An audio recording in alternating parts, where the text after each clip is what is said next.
Hi yes, welcome to Varthi Tutorials. మన previous ట్యూటోరియల్లో rounded rectangle tool గురించి తెలుసుకున్నాము.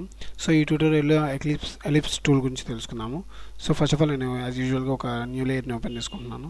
ఇందులో first of all shape layer అని ఉంది కదా, సో నేను దీన్ని డ్రాగ్ చేసుకుంటున్నాను. నేను నాకు కావాల్సినటువంటి ఒక షేప్ని డిజైన్ చేసుకున్నాను. సో నేను దీన్ని తర్వాత నాకు సర్కిల్ కావాలంటే ఇంతకుముందు చెప్పుకున్నట్టు ప్రీవియస్ క్లాస్లో చెప్పుకున్నట్టు షిఫ్ట్ పట్టుకొని డ్రాగ్ చేసుకున్నట్లయితే మనకి సర్కిల్ అనేది వస్తుంది ఈక్వల్గా. సో స్పేస్ ఎప్పుడైతే పట్టుకుంటామో స్పేస్ పట్టుకోవడం ద్వారా మనం మౌస్ని రిలీజ్ చేయకుండానే మనకు కావాల్సినటువంటి ప్లేస్కి మనం తీసుకువెళ్ళచ్చు. సో ఇక్కడ నేను మౌస్ వదిలేసాను. సో ఇది మామూలు ఎలిప్స్, ఇది వచ్చేసి సర్కిల్. సో మనం ఇలాగ డిఫరెంట్ టైప్ ఆఫ్ షేప్స్ని మనం యాడ్ చేసుకోవచ్చు.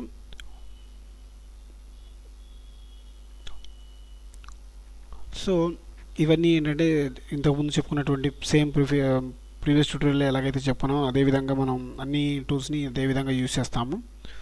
సో ఇవి యాడ్ చేయడము, ఈ విధంగా కొత్త లేయర్ని క్రియేట్ చేసుకోవడము. సో యాజ్ యూజువల్గా అన్నీ ఇలాగే ఉంటాయి. ఇందులో మనకి చేంజ్ ఏదంటే ఏముండదండి. సో ఇక చూసారు కదా సర్కిల్, ఇది ఒకటే చేంజ్ అవుతుంది. సర్కిల్ అనేది ఇప్పుడు నేను చెప్పినట్టు గీసుకోవచ్చు. చూసారు కదా ఈ విధంగా. So thank you for watching వార్ది ట్యూటోరియల్స్. లేటెస్ట్ అప్డేట్స్ కోసం సబ్స్క్రైబ్ చేసుకోండి.